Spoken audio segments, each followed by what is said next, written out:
child born to terror will rise, overthrow kings, and inherit their lands.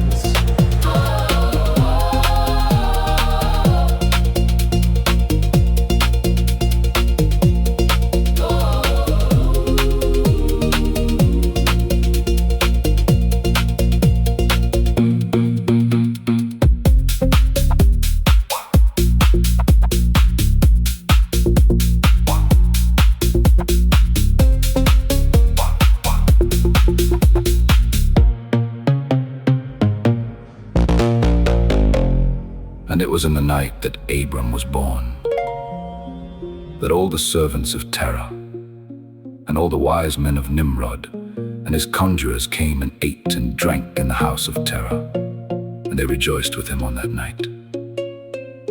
And when all the wise men and conjurers went out from the house of Terah, they lifted up their eyes toward heaven that night to look at the stars, and they saw, and behold, one very large star came from the east and ran in the heavens.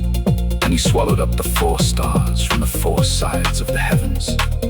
And all the wise men of the king and his conjurers were astonished at the sight. And the sages understood this matter, and they knew its import. And they said to each other, "This only betokens the child that has been born to Terah this night, who will grow up and be fruitful and multiply, and possess all the earth, he and his children forever, and he and his seed will slay great kings and inherit their lands." And the wise men and conjurers went home that night. And in the morning all these wise men and conjurers rose up early, and assembled in an appointed house. And they spoke and said to each other, "Behold, the sight that we saw last night is hidden from the king. It has not been made known to him. And should this thing get known to the king in the latter days, he will say to us, 'Why have you concealed this matter from me?' And then we shall all suffer death. Therefore, now let us go and tell the king the sight which we saw, and the interpretation thereof, and we shall then remain clear." And they did so. And they all went to the king and bowed down to him to the ground. And they said, "May the king live, may the king live. We heard that a son was born to Terah, the son of Nahor, the prince of thy host. And we yesternight came to his house, and we ate and drank and rejoiced with him that night. And when thy servants went out from the house of Terah to go to our respective homes to abide there for the night, we lifted up our eyes to heaven, and we saw a great star coming from the east. And the same star ran with great speed and swallowed up 4 great stars. From the 4 sides of the heavens. And thy servants were astonished at the sight which we saw, and were greatly terrified.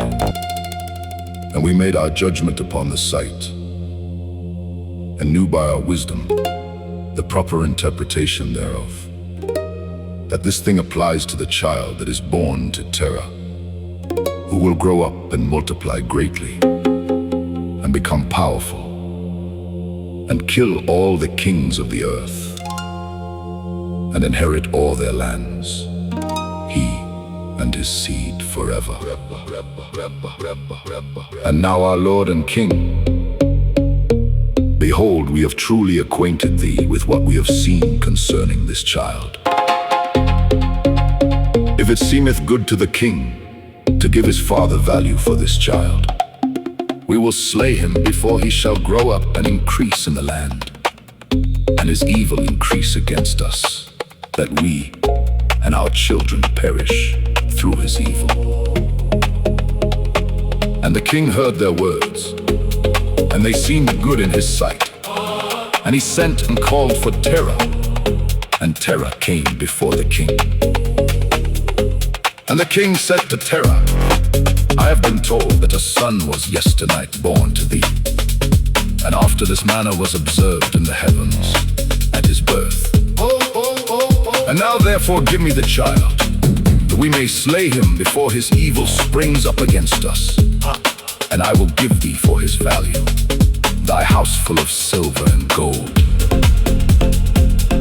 And Terah answered the king, and said to him, "My lord and king, I have heard thy words, and thy servant shall do all that his king desireth. But my lord and king, I will tell thee what happened to me yesternight. that I may see what advice the king will give his servant. And then I will answer the king upon what he has just spoken. And the king said, Speak. And Terah said to the king, I am the son of Mor. Came to me yesternight, saying, Give unto me the great and beautiful horse, That the king gave thee, and I will give thee silver and gold. and straw, and provender for its value. And I said to him, Wait till I see the king. Concerning thy words, and behold, whatever the king saith, that will I do. And now, my Lord and King, behold, I have made this thing known to thee, and the advice which my king will give unto his servant, that will I follow. And the king heard the words of Terah, and his anger was kindled, and he considered him in the light of a fool. And the king answered Terah, and he said to him, Art thou so silly, ignorant, or deficient in understanding, to do this thing, to give thy beautiful horse for silver and gold, or even for straw and provender?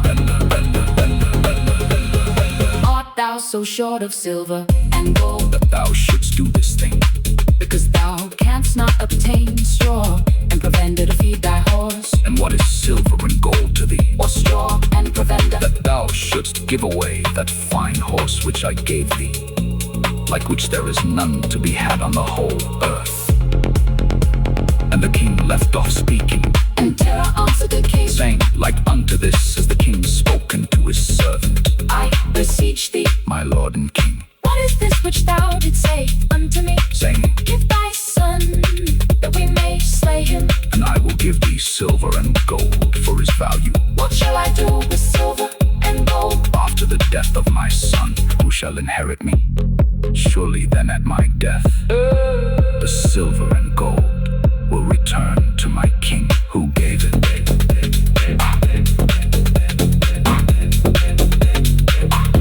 And when the king heard the words of Terah, and the parable which he brought concerning the king, it grieved him greatly, and he was vexed at this thing, and his anger burned within him. And Terah saw that the anger of the king was kindled against him. And he answered the king, saying, All that I have is in the king's power.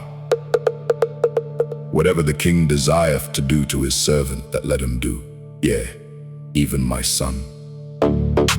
He is in the king's power without value in exchange, he and his 2 brothers that are older than he. And the king said to Terah, No, but I will purchase thy younger son for a price. And Terah answered the king, saying, I beseech thee, my lord and king, to let thy servant speak a word before thee, and let the king hear the word of his servant. And Terah said, Let my king give me 3 days' time till I consider this matter within myself, and consult with my family concerning the words of my king. And he pressed the king greatly to agree to this. And the king hearkened to Terah. And he did so, and he gave him 3 days' time, and Terah went out from the king's presence. And he came home to his family and spoke to them all the words of the king. And the people were greatly afraid. And it was in the 3rd day that the king sent to Terah, saying, Send me thy son for a price, as I spoke to thee.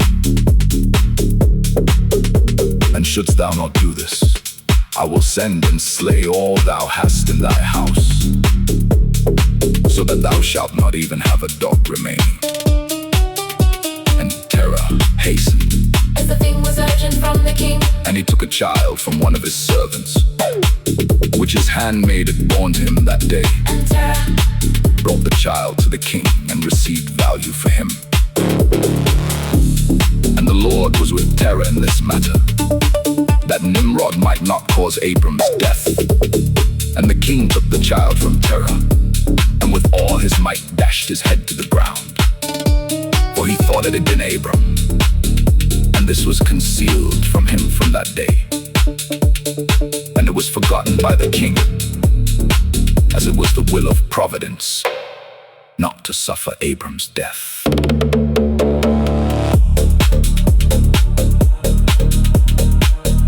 And Terah took Abram his son secretly, together with his mother and nurse, and he concealed them in a cave, and he brought them their provisions monthly.